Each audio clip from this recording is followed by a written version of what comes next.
Bismillahirrahmanirrahim. Welcome to Aisha Forces Academy. Like my videos, subscribe my channel and press the bell icon for more updates.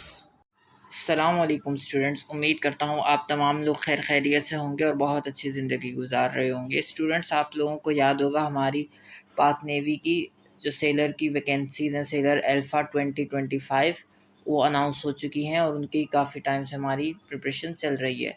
तो उसकी preparation में हमारे बहुत सी videos upload हो चुकी हैं और जिसमें हम एक दिन इंटेलिजेंस की वीडियो अपलोड करते हैं और एक दिन हम एकेडमिक की। तो आज हमारा एकेडमिक का डे है, तो एकेडमिक के तमाम सवालात बहुत इंपॉर्टेंट होने वाले हैं। पूरी वीडियो आप लाजमी देखें ताकि आपकी सारी कन्फ्यूजन्स क्लियर हो सकें। तो लेट्स स्टार्ट इट। अच्छा स्टूडेंट, हमारे पास फर्स्ट क्वेश्चन आ जाता है, current president of Philippine. Philippine एक कंट्री है जिसके हमें प्रेसिडेंट यानी कि सदर का नाम बताना है। चार ऑप्शंस दिए हैं। ए पर है बोंग मार्कस, बी पर है इलेवन जिनपिंग, सी पर है इब्राहिम रईसी और डी पर है फूमियो किशीडा। तो स्टूडेंट्स, इसका जो राइट आंसर होगा वो होगा option number A, Bong Marcus. अच्छा स्टूडेंट, नेक्स्ट क्वेश्चन है जो कि है question number 2, currency of Japan. Japan की करेंसी क्या होती है? करेंसी क्या होता है? करेंसी वो जिससे लोग चीज़ें ख़रीदते हैं। उस जापान में कौन से पैसों से ख़रीदी जाती है चीज़ें? तो ए पर है दिनार, बी पर है येन, सी पर है रुपीज़ और डी पर है टका। अच्छा, दिनार तो हो नहीं सकता जो कि क्योंकि दिनार जो है वो मेरे ख्याल से दुबई का है। और बी पर है येन, येन हो सकता है, येन जापान का है। राइट ऑप्शन है सी रुपीज़, रुपीज़ है वो नहीं हो सकता, पाकिस्तान का है। डी टका, टका बांग्लादेश का है। तो राइट आंसर होगा ऑप्शन नंबर बी, येन।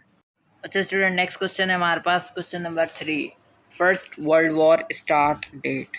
पहली वर्ल्ड वॉर कब हुई थी, यानी कि जंग अजीम कब हुई थी पहली मरतबा, स्टार्ट कब हुई थी? तो ए पर है जुलाई 28 1915, बी पर है जुलाई 28 1916, सी पर है जुलाई 28 1914। तो राइट ऑप्शन होगा ऑप्शन नंबर सी, जुलाई 28 1914। 1914 28 जुलाई को पहली जंग अजीम हुई थी। अच्छा स्टूडेंट, नेक्स्ट क्वेश्चन है हमारे पास question number 4, NATO founded in. NATO कब बनी थी? ए पर है 1948, बी पर है 1949, सी पर है 1950, डी पर है 1955। अच्छा, सबसे पहले आंसर बताने से पहले मैं आपको बता दूं नेटो है क्या चीज़। नेटो है नॉर्थ एटलांटिक ट्रीटी ऑर्गेनाइजेशन। ये एक ऑर्गेनाइजेशन थी दुनिया में, जो है ना, जब वर्ल्ड वॉर्स चल रही थी तो दो ऑर्गेनाइजेशन बनी थी, मतलब दो टीम्स बन गई थी दुनिया की आपस में, जो आपस में लड़ रही थी। एक थी नेटो और एक थी सोवियत यूनियन। तो ये दो टीम्स थी। बस इतना ही समझने कि ये जो नेटो थी इसके अंदर ये अमेरिका ने बेसिकली बनाई थी, और जो सोवियत यूनियन थी वो ज़्यादातर ब्रिटिशर्स ने बनाई हुई थी। जैसे ये रशिया वगैरह ने, इन्होंने रशिया के आसपास के जितने ममालिक हैं उनमें काफ़ी सारे अलग अलग ममालिक शामिल थे। तो नेटो किसने बनाई थी? अमेरिका ने बनाई थी। और ये एक दोनों टीम्स थी जो कि आपस में, जिनके दरमियान जंग अजीम हुई थी, वर्ल्ड वॉर हुई थी। और इसका राइट आंसर होगा ऑप्शन नंबर बी, 1949। अच्छा स्टूडेंट, नेक्स्ट क्वेश्चन है हमारे पास question number 5, what is the coast line area of Pakistan. Pakistan की जो कोस्ट लाइन है उसका एरिया कितना है, यानी कि कितनी जगह है पाकिस्तान की कोस्ट लाइन के पास। तो हमारे पास डिफरेंट ऑप्शन दिए हैं, देख लेते हैं सबको। ए पर है 1046 किलोमीटर, बी पर है 1047 किलोमीटर, सी पर है 1048 किलोमीटर और डी पर है 1049 किलोमीटर। तो जो राइट ऑप्शन होगा वो होगा ऑप्शन नंबर ए, 1046 किलोमीटर, यानी कि 1046 किलोमीटर की पाकिस्तान की कोस्ट लाइन है। उम्मीद करता हूँ स्टूडेंट आप लोगों को सब समझ आ रहा होगा। If you have any queries and any questions about the MCQs, so you can also ask in the comment section below.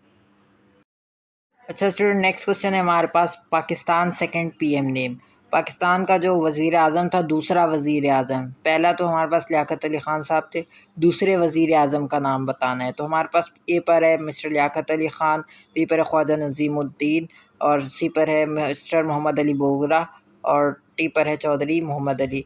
तो स्टूडेंट्स, इसके अंदर से लियाकत अली ख़ान तो हो नहीं सकता क्योंकि वो पहले थे, तो सेकंड होंगे ख्वाजा नज़ीमुद्दीन। ठीक है, तो बी ऑप्शन हमारा राइट ऑप्शन होगा स्टूडेंट्स। अच्छा स्टूडेंट, नेक्स्ट क्वेश्चन होगा हमारे पास क्वेश्चन नंबर 7, जो कि है कैपिटल ऑफ आज़ाद जम्मू कश्मीर। अच्छा, आज़ाद कश्मीर जो है पाकिस्तान में जो कि वाक़ है, उसका कैपिटल सिटी कौन सा है।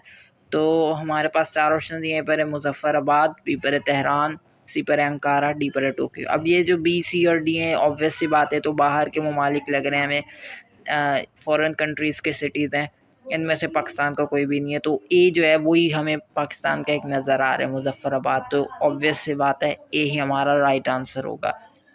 थोड़ा अगर कुछ नहीं भी याद हो ना इस तरह के सवालों में, तो हम इस तरह से जहन लगा सकते हैं कि हाँ भाई, ये बाकी तो हमें पाकिस्तान में तेहरान, अंकारा, टोक्यो तो है ही नहीं, तो जाहिर सी बात है मुज़फ़्फ़राबाद ही होगा।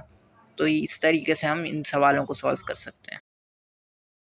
अच्छा स्टूडेंट, नेक्स्ट क्वेश्चन है question number 8। What is it called when the sun comes between the earth and the moon. अच्छा, इसके अंदर एक चीज़ बताई जा रही है जो कि नॉर्मली होती है, एक नेचुरल फिनोमिना है, ये होता है, हर साल होता है। तो इसके अंदर क्या होता है, जब उस चीज़ को हम क्या बोलते हैं जब सूरज ज़मीन और चाँद के दरमियान आ जाता है।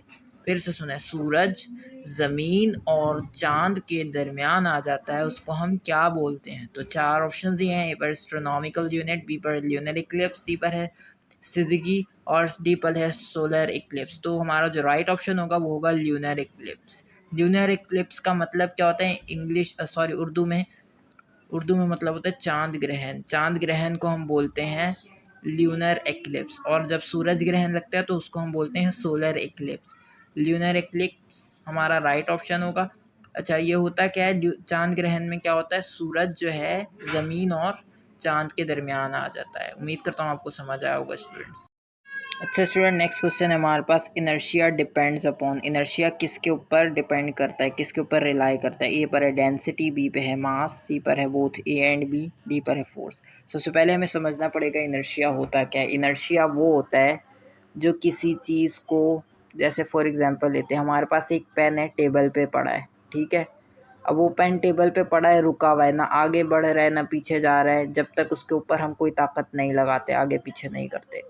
तो वो, उसको जो चीज़ रोक रही है ना उस जगह पे, क्योंकि हमने तो कोई ताकत नहीं लगाई हुई उस पर, उसको जो चीज़ रोक रही है वो इनर्शिया कहलाती है। एक और एग्जांपल देखते हैं, एक हमारे पास पंखा है। पंखा जो है हमारा गोल गोल घूम रहा है।